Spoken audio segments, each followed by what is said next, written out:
সেটি বাস্তবায়ন হয়েছে, ইনসাফের বিজয় হয়েছে। একই সাথে যে খুনি হাসিনা দূষণ সাবেক স্বরাষ্ট্রমন্ত্রী খুনি আসাদুজ্জামান কামাল, তারও আজকে মৃত্যুদণ্ড রায় ঘোষণা হয়েছে।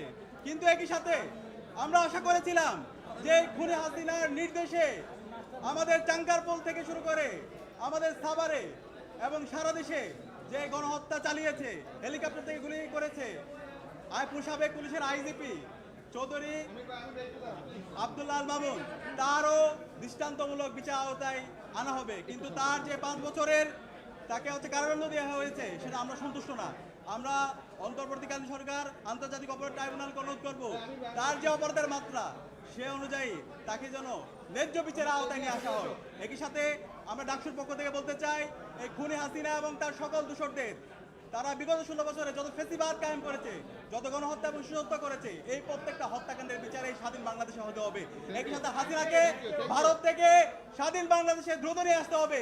এক্ষেত্রে ইন্টারপোলের সহযোগিতা নিয়ে এবং আন্তর্জাতিক যত মাধ্যম আছে সেই মাধ্যম ব্যবহার করে খুনি হাসিনাকে এবং তার দূষণদেরকে দেশে নিয়ে এসে দ্রুত রায় কার্যকর করতে হবে। এবং আজকের এই রায়ের জন্য আন্তর্জাতিক অপরাধ ট্রাইব্যুনাল এবং ইন্টারিম সকল তদন্ত কর্মকর্তা, শহীদ পরিবার সবাইকে আন্তরিক ধন্যবাদ জানাচ্ছি।